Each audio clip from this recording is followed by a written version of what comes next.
So everybody, so I'm going to do a bit of a simple unboxing here. My original packaging I already just tossed out because it was literally just form fitted just for the Sentinel here. So go ahead and take a look there. So this is my first Sentinel 2. I had several Sentinel Gen 1s. Some I plan on keeping. Maybe a couple I might replace, depends. But this is actually meant to replace a Romeo, what is it? Romeo Zero, excuse me, that I had previously and just keeps on losing contact with the battery. I find it just frustrating to deal with for, let's say, a budget optic. And since SIG is being SIG, I'm just using kind of them as an excuse right now to just replace them with Swampfoxes. Not all my SIG products, like my 226, not going anywhere. My, let's see here. I have it's a different SIG optic that I have on my AK. Oh yeah, the Romeo 7S. That's not going anywhere. That's fine too. But where I can replace a SIG, like the Romeo Zeros, I will. So that being said, I actually already emptied out the box. So this is really how it looks. And then this will fall over and then everything would normally be inside. But just to simplify it, I did. And just to make sure I got everything, I took everything out already. So here's your adjustment tool there for your windage and elevation. This should be for tightening the screws for the optic to the base plate. There's a couple of waterproof plates over here. You get 2 of them, just fairly nice. Here's the optic itself. Already has its cover on it, but I'll open that one shortly. Here are the rear sights that go on top. And because YouTube is YouTube, I'm going to have to pause and put it on. And it's going on my Glock 43 upper. So you'll see it on in an instant. Here's your CR 2032 battery there. And here are all the mounting screws. And they do give you a guide that's inside the manual for which screws that you are meant to use. Here's your cleaning cloth and a couple of notifications here. Not notifications, but a couple of cards here for either your install instructions and for support, for warranty support. So that's everything. Let me go ahead and get this out the box. They also do recommend that you use some blue Loctite as well for both the screws and the optic. Not the optic, but I guess the mounting screws and the rear sight. So here's how it comes in total with its cover already on. And let's go ahead and pry the optic loose. And trying to be careful I don't make it fling across the room or something like that. There we go. Okay, and this is the unit itself. So, and I did get the green dot manual version. And here's the underside. The underside is one of the biggest improvements that I like about these series of optics versus the Romeo Zero. Because the battery is receded a bit, like it has a bit of a deeper cavity that holds it inside, whereas the Romeo is kind of like you have to squish it on, which is like compared to this is just night and day as far as the quality. Don't even know why I actually bother with it besides all the features that it has at the beginning, but if I could travel back in time, I would have just went all in with Swampfox. At least currently it's been good. I know some people get mixed reviews and reliability issues, I guess, sometimes. But for me, they've been great for years. All right, so I'm going to pause now, get it on the optic, and see you soon. So excuse any excess noise right now. So I got everything installed here, and this is kind of look with its cover on, and you may not really appreciate it until you kind of have one on yourself. That compared to the Gen 1, the new one looks a lot bigger on profile, even with the cover on. So let's go ahead and unmask it and see how it looks again without the cover. And here you go. And just had the dot there. So it looks very well designed. Hopefully the construction is as well done as well.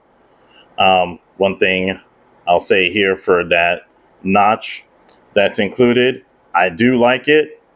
I do also prefer it in the rear instead, just because it will be a little bit of a pain to get in between that and the glass for cleaning. You could do it with a Q-tip, but it will be needed to be done with a Q-tip instead of just wiping and going. With that being said, I still like it the way it is. It lines up very nicely, and it does not come with extra screws to screw on those sights, and those screws are tiny. So if there was a point of criticism, I'd say they probably should include a third screw. But for you yourself, be careful if you plan on getting one of these and with those screws, because if you lose it and you have it in carpet, you're in for a bad time. So that being said, I did end up using, at least on my case with my ducktail mount, I used the M3 screws here. So just in case, if you just were curious about it, again, on Glock 43 upper, and everything looks good so far. Still have to get it to the range, of course, and make sure it's all lined up, but looks good. I ended up not using the waterproof plate since I already have a plate. So it was just get in the way for full contact. So just gonna put this back in its package for now. And do a quick comparison here with the Gen 1. So looks a lot slimmer. And let's see if I can get the dot on here.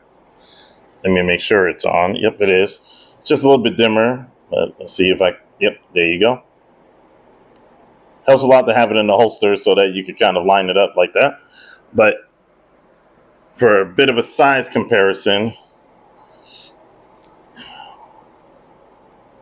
hopefully you could get sort of an impression here of it. Maybe one on top of the other would be better. So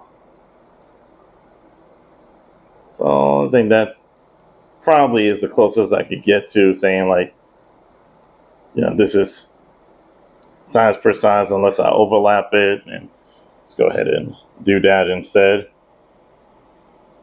So, sorry, kind of awkward in my hands. And I'm usually a one take kind of person. So there's differences for sure. But even to my eye, the hood on the second one is a lot bigger. And that's probably due to feedback from drop testing, I'm sure, that they ended up going with a bigger hood. So actually, you can see it there, the thickness comparison. Save your jokes for later. But we got that here. Sorry. And again, just for sake of comparison, I'll show you what I upgraded from. This is the Romeo 0 here. So you won't get that same kind of lineup, I don't think, for you to see the dot.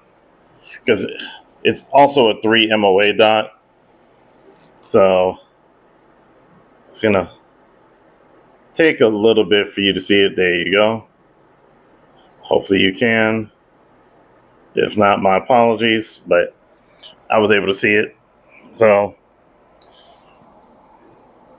it's a lot slimmer of a model. But again, probably after some feedback for drop testing that you kind of see a definite more robust profile from the Swampfox. Let's see if I can hold them closer. There you go. So I almost had them both lined up for a second, but and it's one of those things where I did like about the Romeo Zeros that notch here is already present. But again, push comes to shove, as soon as this goes down, I'm swapping over. I almost said swamp bend over. Just again, make your jokes. But so far so good. Looks good. Can't really say too much else that comes to mind right now, but I'll be in the comments. I'll probably do a follow-up after confirming 0 with my range ammo. Well, defensive ammo. But I'll be at the range. So there's your little first impressions and unboxing. Just in case if you see it around, you more than likely will need to search on a place like eBay or whatever. Just depends. Probably Optics Planet as well.